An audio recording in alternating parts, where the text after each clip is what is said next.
Buenos días, hermanos, Dios les bendiga a todos y cada uno de ustedes, pero especialmente Dios bendiga y damos gracias a Dios por las personas que están aquí con nosotros por primera, por segunda o tercera ocasión, o que algún tiempo no estuvieron y ahora están aquí por estos días. Dios nos bendice con la presencia de cada uno de ustedes y damos gracias a Él. Ojalá que pueda ser un día de recuerdo importante en sus vidas el haber estado en este culto, y que tengan el deseo y Dios se los conceda, les permita estar una vez más muy pronto otra vez aquí con nosotros. ¿Verdad que sí, iglesia? Bueno, bienvenidas, bienvenidos damos a todos, y vamos a empezar el tema de hoy. Se llama El mayor problema, la parte 2, porque ya habíamos visto el domingo pasado la parte 1. Y hoy es una continuación de este problema. Le he dedicado más tiempo porque es un problema muy grande, ¿verdad?, que estamos tratando. Y comenzamos con la introducción. Sin duda hay muchos y muy diversos problemas que tenemos que enfrentar en la vida los seres humanos, todos los días y durante toda nuestra vida. Problemas de salud, problemas económicos, problemas familiares, problemas de relaciones humanas, problemas matrimoniales, por ejemplo, problemas laborales, problemas legales, etcétera, etcétera, etcétera, etcétera.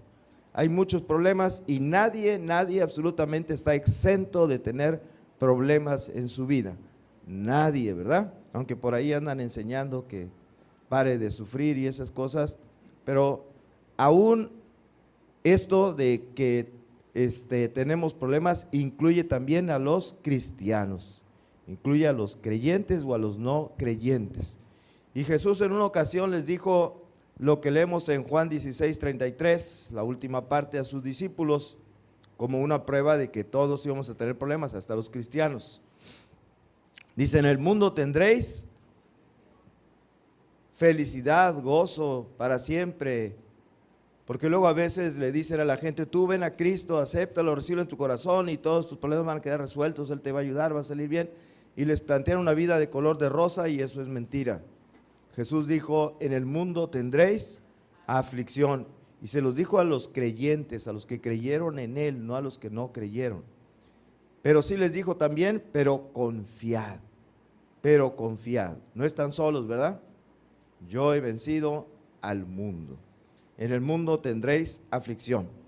Pero de todos los problemas que podemos enfrentar en la vida, hay uno, decíamos el domingo pasado, que es el mayor de todos los problemas, el peor de todos los problemas, porque tiene consecuencias terribles ese problema. Y esas consecuencias mencionábamos tres. Mencionábamos que hay separación de Dios a causa de este problema.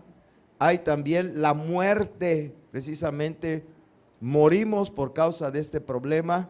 Si no, no moriríamos, estaríamos aquí viviendo cientos y cientos de años, pero por causa de este problema es que nuestros días tienen final y vamos a morir todititos los que estamos aquí.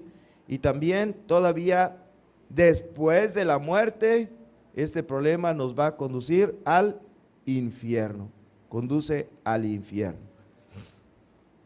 Y ese problema que es el mayor, ¿cuál es? El pecado, el pecado, el pecado. Ese es el mayor problema. Y ahora entonces, ante este problema que es el pecado, pregunto: ¿qué hacer? ¿Qué hacer ante este problema que es el pecado? Bueno, a veces las mujeres, según me ha platicado mi esposa, porque yo no pienso como mujer, que cuando tienen un problema les gusta platicarlo y que les escuchen. Y a veces cuando ella me dice un problema: pues mírale así, le digo: no quiero que me digas cómo le hagas, nomás que escuches, ¿verdad? Que le escuche, que la comprenda y ya. Y los hombres somos de otra manera. Tenemos un problema y luego buscamos la solución o soluciones para resolver el problema.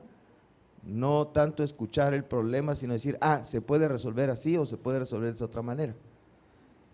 Bueno, entonces así pensé yo al preparar este mensaje. ¿Qué hacer? Dije, bueno, pienso en dos posibles maneras de resolver este problema y se los voy a plantear. No nada más conocer el problema y platicarles el problema y ya, sino cómo podemos resolver el problema. El problema del pecado. ¿Qué hacer? Primero, podríamos pensar en resolverlo por nosotros mismos, por nuestro propio esfuerzo. Por nuestro propio esfuerzo resolver el problema del pecado. ¿Cómo sería esto? ¿Cómo podríamos nosotros, con nuestro propio esfuerzo, por nosotros mismos, nosotros solitos, resolver el problema del pecado? Para eso les voy a poner un ejemplo. Supongan que yo tengo una alergia a comer frijoles, que cuando como frijoles me da urticaria, y entonces comí frijoles y me sale urticaria, ay, me tomo algún medicamento, un antihistamínico, se me pasa, y luego al rato, otro día vuelvo a comer frijoles y otra vez me da urticaria. Pregunto, ¿cómo puedo evitar que me esté dando urticaria? Por causa de comer frijoles. ¿Qué tengo que hacer? ¿Cuál es la respuesta lógica a este problema? Dejar de comer frijoles. Ya no debo comer frijoles, punto. Hay algunos que saben que les da alergia a ciertas cosas y les gusta y siguen comiendo. Bueno, pues aguántense, ¿verdad? A mi suegra le daba alergia, ¿verdad? Comer carne de puerco, pero le gustaba y se lo comía y al rato andaba con los párpados inflamados y quién sabe qué más. Pero así le gustaba comer carne de puerco. ¿Qué tenemos que hacer? En mi caso, no comer frijoles, se acabó. Y con eso resolvemos el problema. Bueno, este problema del pecado me trae terribles consecuencias, me separa de Dios, me produce la muerte y me lleva al infierno. ¿Qué tengo que hacer entonces, lógicamente, para que no me pase nada de esto, que es consecuencia del pecado? La lógica dice, pues nunca pecar. Así como decimos nunca comer frijoles, pues acá lo que tenemos que hacer es nunca pecar. Entonces, ¿cómo resolvemos nosotros, por nosotros mismos, el problema del pecado? Pues nunca pecar. Fácil, ¿verdad? ¿Está bien fácil el problema? Digo, está bien fácil hallar la solución, pero hacerla está bien difícil, más que difícil está imposible. Imposible, porque no podemos vivir nosotros sin cometer pecados.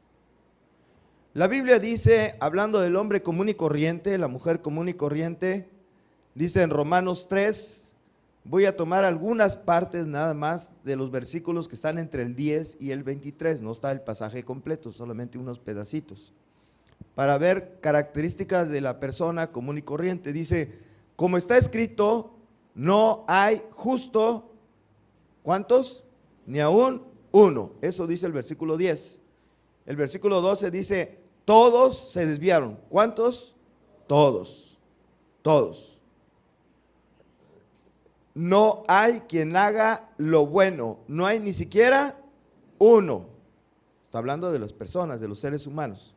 No hay ni una sola persona que haga lo bueno, que nunca peque. 13. Con su lengua engañan. No hay uno solo que no haya dicho mentiras. Levante la mano el que no haya dicho una mentira. Nadie levantó la mano. Entonces la Biblia dice la verdad. Dice la verdad. Todos. 16. Quebranto y desventura hay en sus caminos. 18. No hay temor de Dios delante de sus ojos. Y el 23, por cuanto todos pecaron. ¿Cuántos? Todos. Todos. Es un problema de todos. Entonces decir que voy a vivir sin pecar, dice la Biblia, no se puede. Y la realidad, cuando lo intentamos, demostramos que no podemos. ¿Verdad? Así que esta solución de querer vivir una vida sin pecar jamás,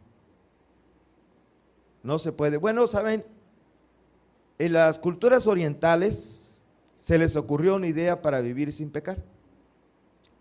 En esas culturas orientales, pretendiendo no pecar, la gente se pone en una posición así en el suelo, con las piernas cruzadas, ¿verdad? ¿Sí han visto? Y los dedos aquí sobre las rodillas, y no sé cómo le hacen así, no sé qué forma ponen los dedos, y están ahí en meditación, ¿verdad? ¿Y qué están haciendo ahí sentados en el suelo? ¿Qué hacen? Nada, ¿verdad? Si están haciendo nada, por lo tanto, no están haciendo ninguna cosa mala. No están haciendo nada malo, ¿sí o no? Están ahí sentaditos, ¿qué maldad están haciendo? Ninguna. Pero pueden estar pecando por el pensamiento. Entonces, ¿qué hacen ellos? Hacen el ejercicio de poner la mente en blanco, es decir, pensar en nada. Pensar en nada. Es que se les venga un pensamiento, no, nada, no voy a pensar nada, voy a estar sentado sin hacer nada, sin pensar en nada. ¿Para qué? Para no pecar ni de obra ni de pensamiento. ¿Cómo ven? Así están sentaditos y pasan horas, y dicen, ahí está todas esas horas sin pecar, porque no estoy pensando nada malo, ni estoy haciendo nada malo, porque está ahí sentadito sin moverse. Hay algunas personas que se ponen en esa forma y logran tal concentración que se quedan como las computadoras a veces ciclados, ¿verdad? A veces uno pone alguna cosa en la computadora y se queda dando vueltas, vueltas, vueltas y no se quiere salir. No quiere, y le pone uno, oyes esto al otro y no obedece, se quedó ciclado. Así se quedan esas personas cicladas en esa posición y ya no despiertan, ya no regresan otra vez a tener conciencia como una persona normal. Se quedan para siempre ahí sentaditos con la mente en blanco y sin hacer absolutamente nada. Y esa gente se les considera en esas culturas como unos santos, porque ya no pecan, santos. Se les tiene que alimentar de una manera artificial, como la gente que está en un hospital en estado de coma, ¿verdad? Bueno, esos también serían santos, aunque no sé si tengan pensamientos o algo así, quién sabe. Pero estos se ponen su mente en blanco sin pensamientos. Pero les pregunto, ¿en verdad no pecan? ¿En verdad, estando ahí sentados sin hacer nada y sin pensar en nada, no pecan? ¿Saben qué? Sí pecan. ¿Cómo pecan? Dicen ustedes. ¿No están haciendo nada malo? Sí, pero pecan porque tampoco están haciendo nada bueno. La Biblia dice en Santiago 4:17, y al que sabe hacer lo bueno y no lo hace, es pecado. ¿Qué están haciendo de bueno así tirados en el suelo? Sin pensar y sin hacer nada. ¿Qué están haciendo de bueno? Nada. Entonces están pecando por no hacer lo bueno.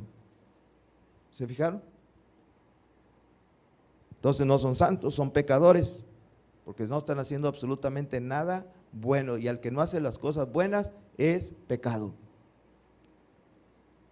Al que no hace algo bueno es pecado. De manera que concluimos que nos es imposible vivir sin pecar, ya sea por hacer lo malo o por dejar de hacer lo bueno.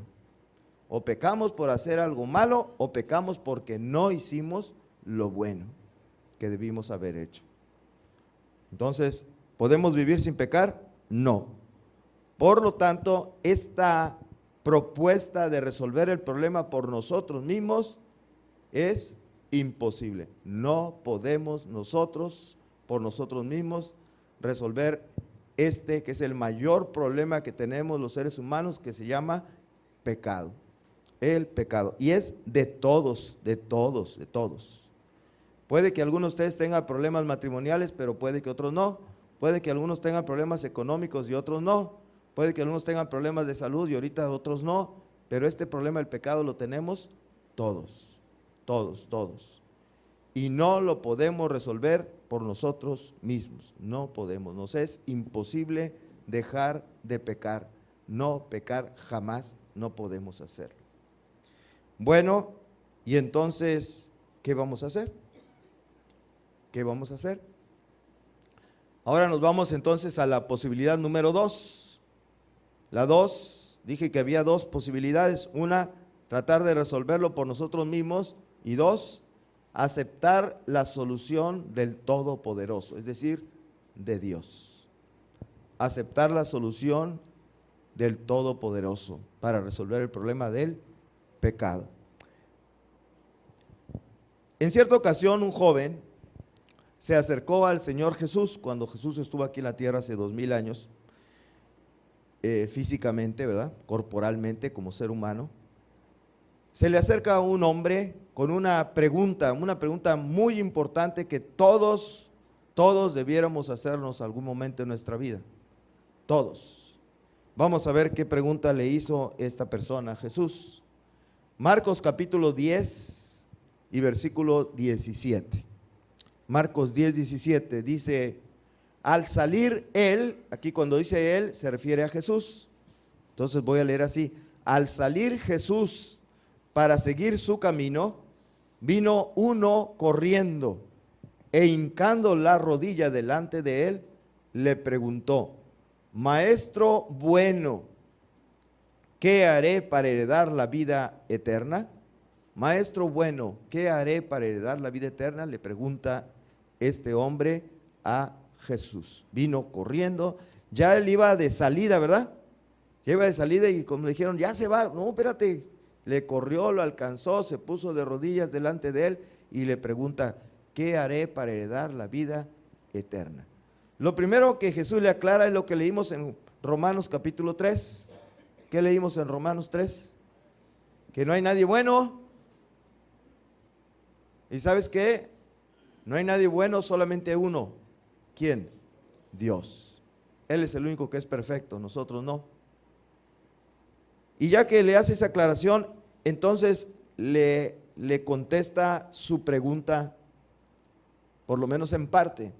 Marcos 10, versículos 19 y 20. Le dice así Jesús: los mandamientos sabes: no adulteres, no mates, no hurtes, no digas falso testimonio, no defraudes, honra a tu padre y a tu madre. ¿Ok? Recordemos que cuando Jesús está hablando con esta persona, Él todavía no entregaba su vida en la cruz del Calvario en sacrificio por nuestros pecados. Así que estaba vigente la ley que Dios le había dado a Moisés. Y así que le contesta conforme a esa vigencia y le dice: lo que debes hacer es obedecer los mandamientos. No adulteres, no mates, no hurtes, no digas mentiras, no defraudes, honra a tu padre y a tu madre. Y este hombre le contesta, él entonces respondiendo le dijo: Maestro, todo esto lo he guardado desde mi juventud, todo esto lo he guardado. ¿Se fijaron? Entonces podemos ver que este joven no había hecho nada malo de lo que la ley decía.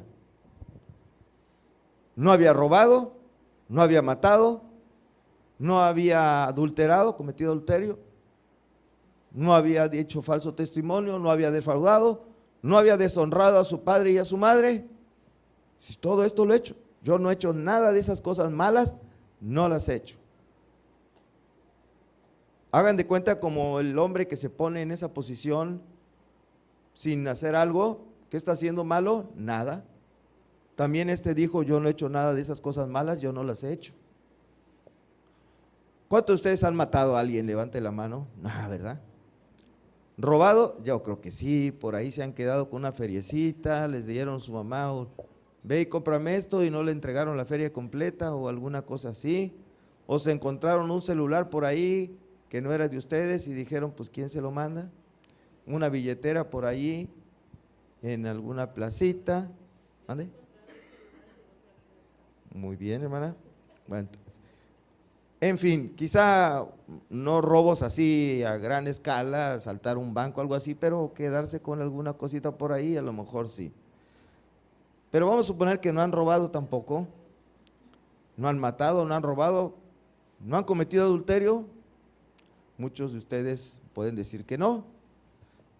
Pues estamos como ese hombre ahí, ¿verdad? No, pues estamos bien. Pero le faltaba hacer algo bueno. No había hecho lo malo, pero le faltaba hacer lo bueno. Igual que estas personas, al que sabe hacer lo bueno y no lo hace, le es pecado. Y entonces Jesús le dijo: muy bien, has hecho todo lo, no has hecho nada de lo malo, pero te falta hacer algo bueno. Vamos a leerlo. Marcos 10, versículos 21 y 22. Entonces Jesús, mirándole, le amó y le dijo: una cosa te falta. Fíjense, aquí hay algo bueno que él tenía que hacer. Anda, vende todo lo que tienes y dalo a los pobres, y tendrás tesoro en el cielo, y ven, sígueme tomando tu cruz. Pero él, afligido por esta palabra, se fue triste porque tenía muchas posesiones. Era una persona rica. Era una persona rica. Y esa persona rica amaba su riqueza. Era prácticamente su Dios, la riqueza que poseía. Y Jesús lo sabía y entonces le dice: ¿sabes qué? Deshazte de lo que tienes, véndelo, dáselo a los pobres y entonces sígueme. ¿Y qué hizo esta persona? No, pues no. Se fue triste. No había hecho muchas cosas malas que estaban ahí en la ley, pero le faltaba hacer algo bueno. Y no lo quiso hacer. Entonces este hombre había tratado de resolver su problema del pecado para poder tener la vida eterna, porque eso fue su pregunta, ¿verdad? ¿Qué haré para heredar la vida eterna? Trataba de resolver su problema por sí mismo, por su propio esfuerzo, no haciendo cosas malas, cosas que estaban prohibidas en la ley de Moisés. Pero se dio cuenta de que no podía. Cuando se confronta con Jesús y le dice: haz esto, se da cuenta de que no puede por su propio esfuerzo entrar al reino de Dios. Ahora, esto lo estaban viendo los discípulos. Esta escena que acabamos de leer aquí, Jesús no estaba solo, estaban los discípulos, los que llamamos apóstoles, y Jesús dice, entonces Jesús, mirando alrededor, dijo a sus discípulos: cuán difícilmente entrarán en el reino de Dios los que tienen riquezas. Ahora pónganse en el lugar de los discípulos. ¿Cuál sería la reacción de ustedes? Yo creo que la misma que tuvieron los discípulos. Acaban de ver a un hombre que llega. ¿Cómo era esta persona, digamos, humanamente hablando? ¿Era un malvado? No, era un hombre bueno, ¿verdad? Era un hombre bueno, era un hombre recto, un hombre decente, un hombre moral. No era adúltero, fornicario, nada de eso, ni ladrón. Era un hombre recto, decente, que había procurado obedecer los mandamientos de Dios, agradar a Dios. Y yo creo que quizá era mejor que los apóstoles, porque los apóstoles eran tremendos, tremendos. Y así que ven a este hombre y dicen: oye, este es mejor que nosotros, y Jesús dice que no va a entrar al reino de los cielos. Uy, ¿sí me explicó? Oye, si este que es tan buena gente y dice que no. ¿Cuál fue la reacción entonces? Dice en el versículo 26, ellos se asombraron aún más diciendo entre sí: ¿quién pues podrá ser salvo?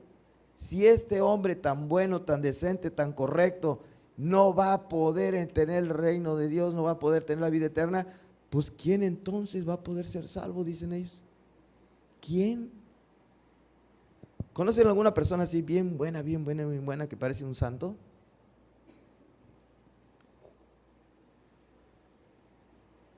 Y esa persona, por lo buena que es, no va a poder entrar al reino de Dios, no va a poder ir al cielo, no va a tener vida eterna.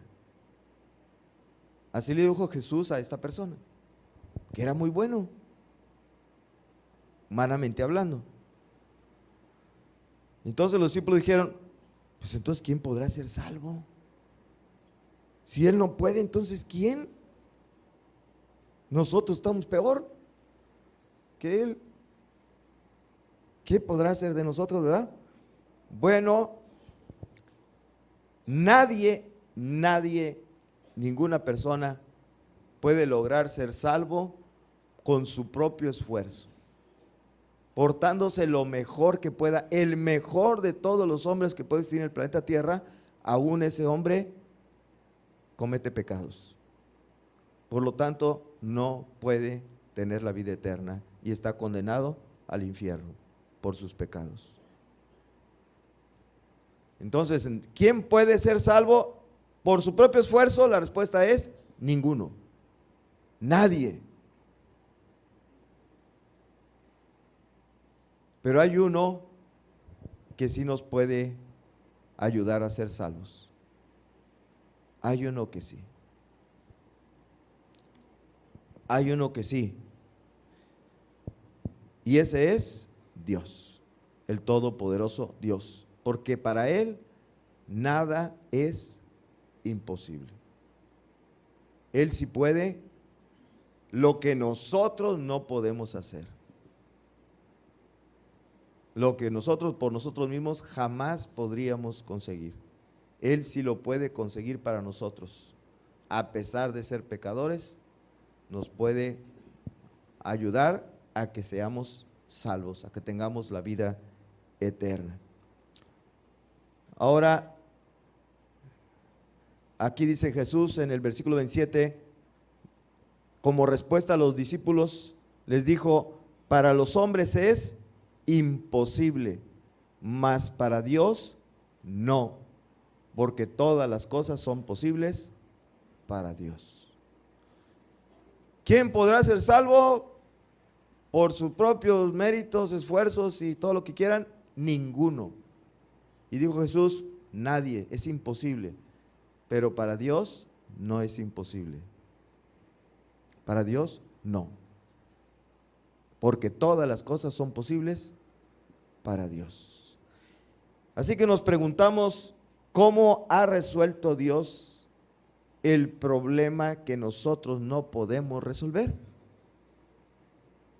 ¿Cómo ha resuelto Dios el problema que nosotros no podemos resolver?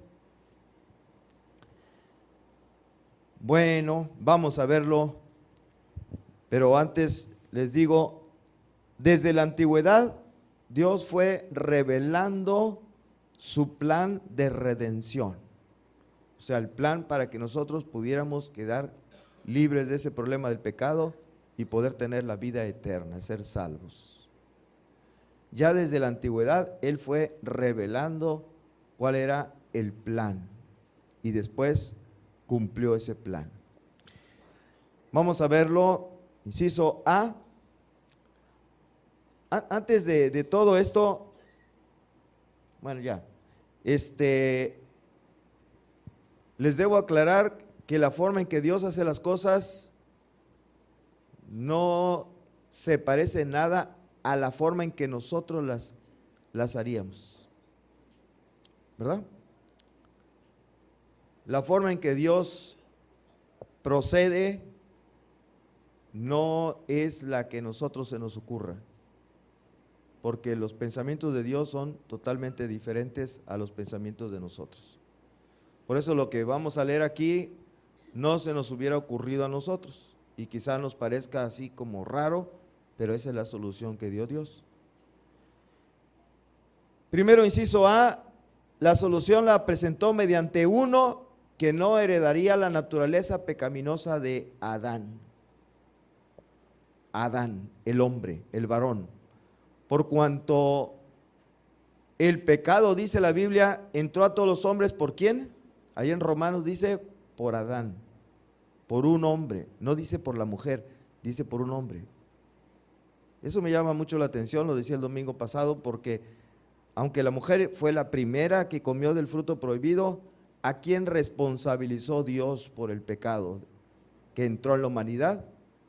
A Adán, al hombre. Porque el hombre es la cabeza, dice la Biblia, ¿verdad? Y por ser la cabeza nos hace responsables a nosotros los varones. Hizo responsable no a Eva, sino a Adán del pecado que entró en la humanidad. Y por eso ese uno que iba a venir no debería ser, debería venir a este mundo sin la participación de un hombre, de un varón. No debería ser así. Entonces, ¿deberían nacer de quién? de una mujer virgen. No debería tener participación un varón. Génesis 3:15 dice: y pondré enemistad entre ti y la mujer, y entre tu simiente y la simiente o descendencia suya. Esta te herirá en la cabeza y tú le herirás en el calcañar. Aquí estaba profetizando Dios desde el Génesis que a través de alguien que iba a venir de una mujer, no de un hombre, iba a herir en la cabeza a Satanás, iba a destruir la obra de Satanás, que fue introducir el pecado en la humanidad. En Isaías 7:14 dice: por tanto el Señor mismo os dará señal. He aquí que la virgen concebirá y dará a luz un hijo, y llamará su nombre Emmanuel. ¿Qué quiere decir Emmanuel? Dios con nosotros. Entonces dice: la virgen concebirá. Iba a venir una persona que nacería aquí, pero sin la participación del hombre, solamente la mujer. Porque el pecado se hereda a través de Adán, hombre, varón.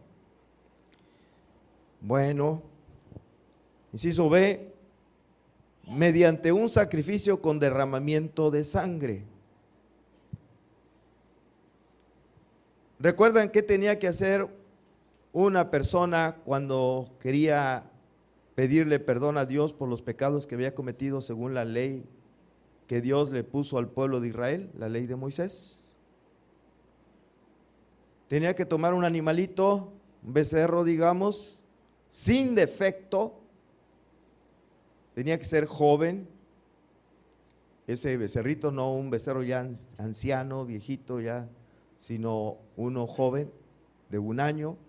Tenía que ser sin defecto, que no estuviera cojo, manco, ni ninguna enfermedad, ni nada, perfectamente bien. Y ese animalito se ofrecía, se sacrificaba, y su sangre se derramaba en diferentes maneras sobre los cuernos del altar, y eso para el perdón de los pecados de la persona. Vamos a leerlo, está un poquito largo, pero está interesante. Levítico 4, del 2 al 7. Dice: cuando alguna persona pecare por yerro en alguno de los mandamientos de Jehová sobre cosas que no se han de hacer, e hiciera alguna de ellas, si el sacerdote ungido pecare según el pecado del pueblo, ofrecerá a Jehová por su pecado que habrá cometido un becerro sin defecto para expiación. Traerá el becerro a la puerta del tabernáculo de reunión delante de Jehová, y pondrá su mano. Acuérdense que el tabernáculo era el sustituto en aquel tiempo del templo. No había templo, era un tabernáculo. Así que traerá el becerro a la puerta del tabernáculo y pondrá su mano sobre la cabeza del becerro y lo degollará delante de Jehová. Y el sacerdote ungido tomará de la sangre del becerro y la traerá al tabernáculo de reunión, y mojará el sacerdote su dedo en la sangre y rociará de aquella sangre 7 veces delante de Jehová. Iba a hacer con su dedo, iba a rociar su sangre, ¿verdad?, hacia el tabernáculo, y luego dice hacia el velo del santuario, y el sacerdote pondrá esa sangre sobre los cuernos del altar del incienso aromático que está en el tabernáculo de reunión delante de Jehová, y echará el resto de la sangre del becerro al pie del altar del holocausto que está a la puerta del tabernáculo de reunión. Entonces tenía que traer su animalito, ponía su mano sobre la cabeza y lo degollaban, y su sangre era rociada 7 veces, y el resto lo ponían en el altar, etcétera, etcétera, etcétera. Y esto era para el perdón de los pecados. Esto Dios lo había ordenado al pueblo de Israel cuando ellos quisieran o habían cometido algún pecado, y entonces querían el perdón de Dios. Se requería el sacrificio de un animalito, y la sangre era la que se usaba para la expiación, para la redención de los pecados. Por eso dice más adelante Hebreos que sin derramamiento de sangre, no se hace redención, ¿verdad? Bueno, ese era algo que también estaba escrito. Y luego el inciso C, mediante la serpiente de bronce. Por cierto, una serpiente es un símbolo que usan en medicina, ¿verdad? Por ahí. No sé si lo tomaron de la Biblia o qué, pero en la Biblia se menciona que cuando Israel salió de Egipto, iba en camino hacia la tierra prometida, pasando por el desierto, murmuraron en contra de Dios y en contra de Moisés, que era el siervo que Dios había puesto para dirigir al pueblo de Israel. Murmuraron en contra de él y entonces Dios los castigó. Y el castigo fue que envió unas serpientes venenosas que mordían a la gente y entonces el veneno hacía efecto y se morían. Y empezaron a morir 1, 2, 3, 4 y más gente muriéndose por la picadura de la serpiente venenosa, hasta que el pueblo reconoció su pecado de haber murmurado contra Dios y contra Moisés y piden perdón. Vamos a leer esa historia en Números 21, versículo 7. Dice: entonces el pueblo vino a Moisés y dijo: hemos pecado por haber hablado contra Jehová y contra ti. Ruega a Jehová que quite de nosotros estas serpientes. Y Moisés oró por el pueblo. Fíjese lo que hizo el pueblo, porque es lo que hacemos nosotros también. Dice: entonces el pueblo vino a Moisés y le dijo: hemos pecado por haber hablado contra Dios y contra ti. Ruégale a Dios que quite las serpientes. Y entonces dice: y Moisés oró. Estos hombres, además de pedir perdón aquí, reconociendo que habían pecado, hacen lo mismo que hacemos nosotros cuando hacemos una oración a Dios. Cuando tenemos un problema, el que sea, de la naturaleza que sea, oramos a Dios pidiendo por ese problema que tenemos, pero ¿saben qué hacemos? A ver si, a lo mejor ustedes no lo hacen, yo sí, no soy el único. Le decimos a Dios cómo resolver el problema, ¿sí o no? Señor, por favor, haz esto y haz lo otro y haz aquello. Ya es que mi esposa cambie y deje de ser así. Ya es que mis hijos, por favor, se vuelvan decentes y no sé qué, y se pongan a estudiar y saquen buenas calificaciones. Ya es que, por favor, me den esa chamba que estoy pidiendo allá en la industria fulana y tal. ¿Verdad? Le decimos a Dios: mira, no tengo trabajo, Señor, mira, voy a pedirlo en esta empresa, haz que me des gracia delante de esa gente para que me contraten y tas. Le decimos a Dios lo que tiene que hacer para resolver nuestro problema, ¿sí o no? ¿O nada más soy yo? ¿Ustedes también? Señor, haz esto. Ellos van y le dicen: dile a Dios, ¿qué cosa? Que nos quite las serpientes, nos están matando las serpientes. Dile que las quite. Pero, en primer lugar, Dios no es sirviente de nosotros. Es al revés, nosotros somos sus esclavos, Él es el amo. Él no tiene que hacer lo que nosotros nos diga, lo que nosotros le digamos, sino al revés, nosotros hacer lo que Él nos diga. Y en segundo lugar, dice Isaías 55:8, dice: mis pensamientos no son vuestros pensamientos, ni vuestros caminos son mis caminos. La manera de pensar de Dios, de hacer de Dios, es muy diferente de la de nosotros. Les decía hace ratito eso. Ellos decían: el problema se resuelve si nos quita las serpientes. Y Dios no les quitó las serpientes. El problema lo resolvió de otra manera que a ustedes nunca se les hubiera ocurrido, ni a mí tampoco. Vamos a ver la extraña solución que dio Dios al problema. Es muy extraña, ¿eh? Y tiene que ver con una serpiente de bronce. Dice Números 21, 8 y 9. Y Jehová dijo a Moisés: mira, le vas a hacer así. Hazte una serpiente ardiente y ponla sobre una asta. Y cualquiera que fuere mordido y mirare a ella, vivirá. ¿Se fijaron? Cuando dice ardiente se refiere a que era de bronce. Vas a hacer una serpiente de bronce, la vas a poner sobre un poste, la vas a poner ahí y luego vas a levantar ese poste así, ¡zas!, y mero arriba va a estar la serpiente. Cuando alguien lo muerda una víbora venenosa, no que le vas a poner un antídoto ni le vas a chupar la sangre como le hacen algunos ahí. No. Nada más con que miren a la serpiente de bronce que está ahí arriba en el poste, se curan. ¿Cómo ven la solución de Dios? ¿Se les hubiera ocurrido a ustedes eso? No, porque no son Dios, ni yo tampoco.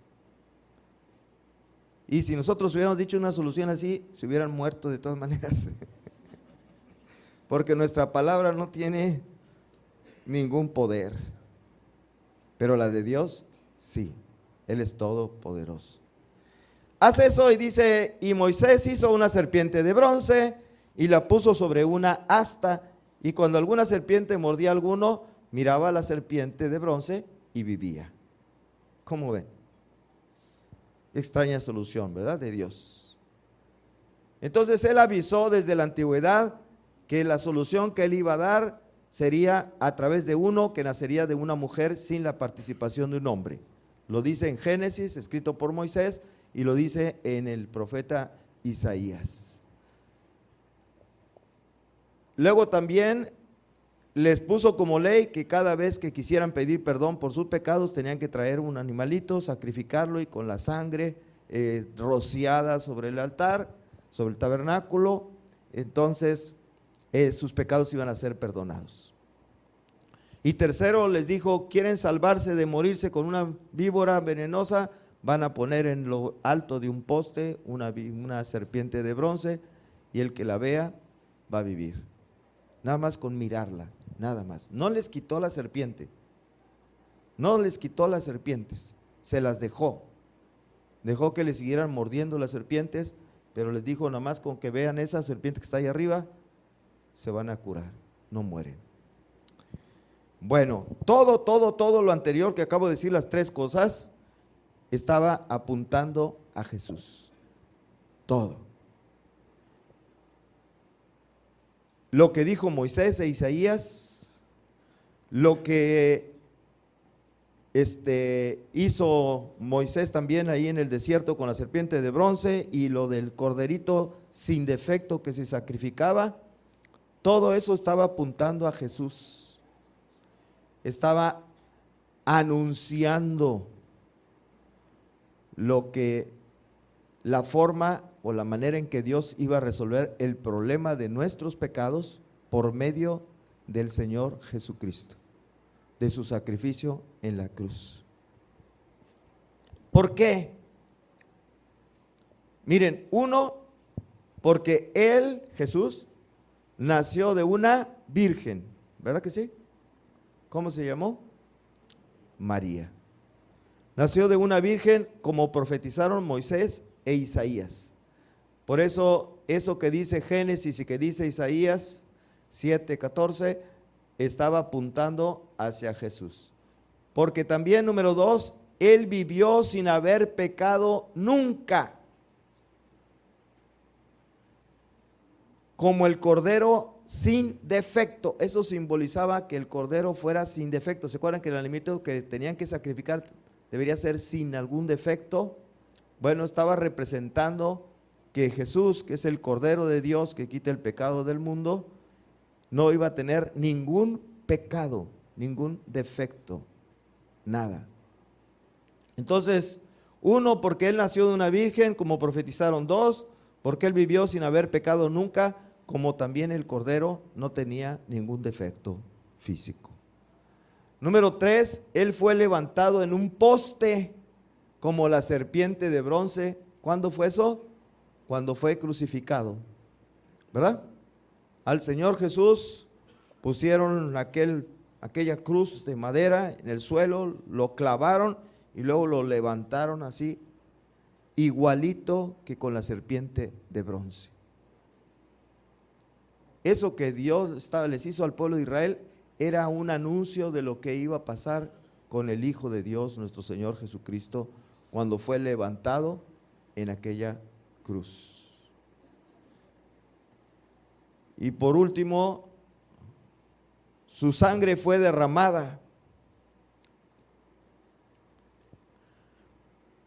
Ese corderito que sacrificaban, ¿qué hacían?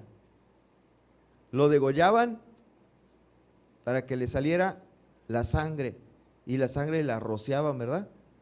Para el perdón de los pecados. Jesús no murió de un infarto al corazón. Jesús no murió electrocutado.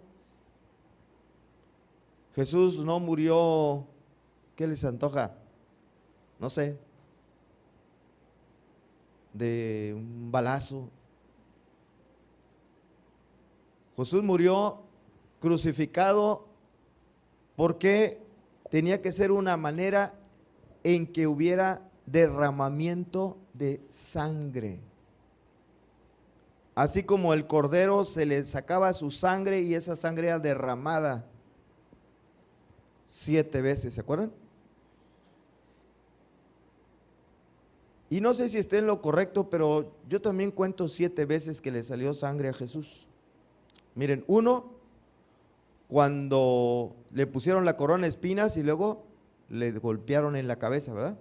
Le salió sangre, su sangre fue derramada. 2, cuando le dieron de latigazos, el látigo se encajaba y le jalaban y le arrancaba pedazos de piel y había derramamiento de sangre.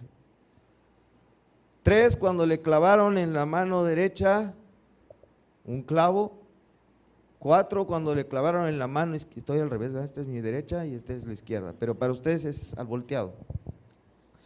Bueno, y luego los 2 pies, ya son 7 en total. No, faltan 6. Y me falta uno, ¿cuál fue?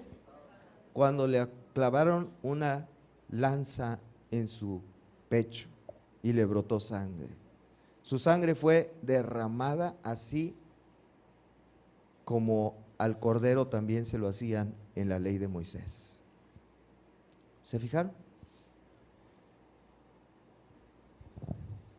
Por eso ponemos esto, como la sangre del cordero era para el perdón de los pecados, así ahora la sangre de Cristo derramada en la cruz es para limpiarnos de todos nuestros pecados. Dice primera de Juan 1:7, la última parte, dice, y la sangre de Jesucristo su Hijo nos limpia, ¿de cuántos? De todos pecados. Todos pecaron, dice Romanos, pero la sangre de Jesucristo nos limpia de todo pecado. Amén. ¿No les gusta eso? Dice, por cuanto todos pecaron están destituidos de la gloria de Dios, pero la sangre de Cristo nos limpia de todo pecado. Así que ya no estamos destituidos de la gloria de Dios. ¿Se fijaron? Porque son los pecados los que nos destituyen de estar con el Señor. Pero la sangre de Cristo nos limpia de todo pecado. Pero hay una diferencia. Hay una diferencia en esto. Cuando una persona cometía pecado o pecados, llevaba su animalito, lo sacrificaban, rociaban la sangre, quedaba limpio de sus pecados. Pasaba un tiempo y volvía otra vez a llevar otra vez un animalito, otro, ¿verdad? ¿Por qué? Porque volvía a pecar. Y entonces sacrificaban otro animalito. Y ya le perdonaban sus pecados. Regresaba a su casa y al rato, después de un tiempo, volvía otra vez con otro animalito y lo sacrificaban. Y era un montón de animalitos que mataban por todas las gentes que habían cometido pecados. Y una y otra y otra y otra y otra y otra vez. Estaban continuamente matando, sacrificando animales para el perdón de los pecados. Y aquí hay una gran diferencia. Porque el sacrificio de Cristo, que es el Cordero de Dios que quita el pecado del mundo, ese solamente se hizo una sola vez y para siempre. Ya no hay necesidad de que Él sea sacrificado otra vez. Y es que ya pequé, pues hay que sacrificar otra vez a Cristo. Es que volví a pecar, hay que volver a sacrificar a Jesucristo. No, dice la Biblia Y así es. De hecho, Hebreos 10:12 es una de las citas, hay más, pero dice Hebreos 10:12, pero Cristo, habiendo ofrecido, ¿cuántas veces? Una vez para, ¿cuándo? Para siempre, un solo sacrificio. Dile al de al lado, Cristo murió por tus pecados una sola vez y para siempre. ¿Por qué se los digo esto? Y se ha sentado a la diestra de Dios. Murió una sola vez por nuestros pecados y para siempre. Ya no hay que sacrificar a Cristo más veces. ¿Por qué les digo esto? ¿Sí saben por qué? El hermano Ernesto sí dice que sí. Hay una palabra de 1, 2, 3, 4 letras. ¿Mande? No, la palabra es M-I-S-A. Misa. ¿Qué quiere decir la palabra misa? Quiere decir sacrificio. Porque en esa creencia están sacrificando a Cristo una y otra y otra y otra y otra y otra y otra vez. Cada vez que tienen misa, están sacrificando, según esto, a Jesús. La Biblia dice, no, Él fue sacrificado una sola vez para siempre. Ya no se necesita hacer más sacrificio por nuestros pecados. Él lo hizo una vez y con eso es suficiente. El sacrificio fue perfecto. ¿Por cuántos pecados? Por todos, acabamos de leer, ¿verdad? ¿Nos limpia de cuántos pecados? De todos. Los que cometimos y los que vamos a cometer, todos los pecados son limpiados por medio del sacrificio que hizo Cristo una sola vez y para siempre. Y para siempre. Eso es lo que enseña la Biblia. Por eso digo, hay una diferencia, ¿verdad? Esta es la diferencia. El sacrificio de Cristo fue nada más uno. No se necesitan más sacrificios. Y todavía falta una cosa más. Falta algo más. ¿Qué debían hacer para salvarse de morir? Me regreso a, ya Cristo murió, se ofreció en sacrificio, su sangre fue derramada por nuestros pecados. Pero falta algo más. Eso ya lo hizo Él. Falta algo que ahora nos toca a nosotros hacer. Ahora nos corresponde a nosotros hacer. Pero para explicárselos me voy a regresar al tiempo de la serpiente que hizo Moisés, la serpiente de bronce. A ver, les pregunto. Moisés hizo la serpiente de bronce, la puso en un poste, ahí la clavó, la levantó y ya. ¿Qué debían hacer los israelitas que fueran mordidos por una serpiente venenosa para salvarse de morir? ¿Qué debían hacer? Bueno, primero, deberían reconocer que habían sido mordidos por una serpiente y estaban en peligro de muerte. ¿Sí o no? Primer punto. Los que son médicos o están estudiando medicina, si van con un paciente, oiga, usted tiene esto, no, usted está equivocado, yo no tengo nada. Tiene que tomarse este medicamento, no me tomo nada porque yo no tengo eso que usted dice. Bueno, hasta hay cristianos que dicen, yo declaro que no tengo nada, ¿verdad? No tengo nada, no me tomo nada, estoy bien. Oiga, pero si no se lo toma se va a infectar, se va a enfermar más, y se va a morir. No tengo nada. Lo primero que tiene que reconocer es que sí tiene, que lo mordió. ¿Qué tal si una serpiente lo mordió en la noche estando dormido y se despierta? Ay, sentí algo. ¿Qué fue? Ah, me raspé con ese piquito ahí, por eso tengo aquí tantita sangre. Fue un raspón, no fue mordida. Oye, no, mira, es una mordida de serpiente. No, fue un raspón, no tengo nada. ¡Paz! Se moría. Lo primero que tiene que reconocer es que había sido mordido por una serpiente y que estaba en peligro de muerte. Y lo segundo que tenían que hacer, ¿qué es? Creer lo que Dios había dicho. Por absurdo que parezca, creer lo que Dios había dicho. La lógica de Dios es ilógica para la mente humana porque sus pensamientos no son nuestros pensamientos. ¿Cómo que mirando a una serpiente venenosa me voy a curar del veneno? Créele a Dios. Si le crees y lo haces, te salvas.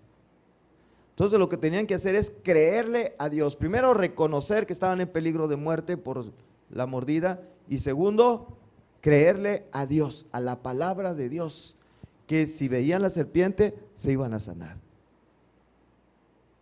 La Biblia no lo dice, pero yo me imagino que hubo algunos que no creyeron. No, está loco Moisés, como que no, yo voy a ver cómo le hago aquí, me voy a poner un remedio, me voy a poner miel, me voy a poner ajo, me voy a poner, no sé qué se les ocurriría, y ¡paz! Se murió el fulano. Pero los que sí creyeron, miraron la serpiente y sanaron. ¿Qué lo sanó? La fe. ¿Qué lo salvó de morir? La fe. Ese es el método de Dios, la fe. ¿Qué le pidieron ellos? Quita las serpientes. Dijo Dios, no se las quito. Mi método para salvarlos es la fe. Les voy a decir una cosa que es tonta y si me creen, se salvan. Y creyeron y se salvaron. ¿Se fijaron? Dice uno, absurdo. Pues sí, pero si le creemos a Dios. ¿Se acuerdan cuando Dios le dijo a los hombres, denle vueltas a Jericó? Y luego nomás se van a parar enfrente y van a gritar con todas fuerzas, ¡ah! ¿Y qué va a pasar? Se va a caer los muros. Una orden tonta, ¿no creen? ¿Cómo se van a caer los muros? A ver, grítenle con todas fuerzas a ver si se cae la pared. Y esta está delgadita. Pero lo que hacía el efecto era la fe. Creer a lo que Dios dice. Creerle a Dios, la fe. El hombre se perdió porque no tuvo fe. Dios dijo, no comas ese fruto. Si comes, morirás. Y el diablo dijo, no es cierto lo que dice Dios, no moriréis. Y no le creyeron a Dios, le creyeron al diablo, Adán y Eva. La fe es la diferencia. Dios, el método que emplea es la fe. ¿Crees o no crees? ¿Crees o no crees? De la misma manera, lo que debe hacer toda persona para ser salva, ¿qué es? Número 1, reconocer que es pecador y está en peligro de ser condenado al infierno. Lo primerito, así como aquellos hombres tenían que reconocer que les había mordido una serpiente y que estaban en peligro de muerte por el veneno, hoy, el día de nosotros, hoy el día en nuestro tiempo tenemos que creer que somos pecadores. ¿Cuántos creen que han pecado? Porque hay gente que dice, yo no he hecho nada malo, yo no soy pecador. Hay gente que dice que no es pecador. De eso voy a hablar el otro domingo, si Dios quiere. Pero reconocer que es pecador en primer lugar. Y segundo, que está en peligro de ir al infierno por ser pecador. Es lo primero que tiene que reconocer una persona. Así como ellos tenían que reconocer que les mordió una serpiente venenosa y que estaban en peligro de morir. Y lo segundo que tenemos que hacer para ser salvos, para tener la vida eterna, ¿qué es? Creer en la solución que Dios da al problema del pecado. Creerle a Dios cómo se resuelve el problema del pecado. ¿Y cuál es esa solución? Viene en Juan capítulo 3, versículos 14 y 15. Lo leen conmigo, dice, y como Moisés levantó la serpiente en el desierto, así es necesario que el Hijo del Hombre sea levantado para que todo aquel que en él cree no se pierda, mas tenga vida eterna. Así el Hijo de Dios, Jesucristo, fue levantado en aquella cruz, sacrificando, derramando su sangre por nuestros pecados para que todo aquel que cree no se pierda, mas tenga vida eterna. Fe, fe. Porque por nuestros propios méritos, obras, no es imposible, no podemos lograrlo. Pero Dios, esta es su solución. Esta es la solución que pone Dios. Al que la cree, tiene vida eterna. El que no cree, no va a tener esa vida eterna, va a ser condenado al infierno. ¿Sí queda bien entendido? Ahora el problema es, ¿lo creen? La pregunta será, ¿lo creen? ¿Creen a Dios o no le creen? Entonces el culpable, conclusión, el culpable de todos los males del mundo es el pecado. Por el pecado vienen todas las consecuencias que tenemos el día de hoy: el hambre, guerras, enfermedades, pobreza, maldad, crímenes, violencia, divorcios, adulterios, fornicación, etcétera, etcétera, y la muerte. Y la muerte. Todo eso es consecuencia del pecado que entró en la humanidad y que no podemos dejar de pecar. No podemos dejar de pecar. La única solución al peor de nuestros problemas la tiene Dios por medio de la fe en el sacrificio de su Hijo. ¿Sí está bien claro? La única solución a este problema que nos trae como consecuencia la muerte y después de la muerte el ser echados al infierno es la solución que pone Dios por medio de la fe en el sacrificio de su Hijo unigénito, el Señor Jesucristo. Y ahora entonces solo hay dos opciones, solo hay dos posiciones ante la solución de Dios: aceptarla o rechazarla. Aceptarla o rechazarla. Vamos a orar. Padre nuestro,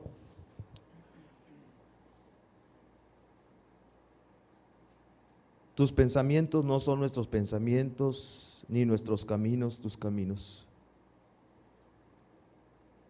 La forma en que tú has decidido resolver un problema que para nosotros nos es imposible de resolver y nos impide entrar a la vida eterna, nos destituye de la gloria de Dios, es el pecado.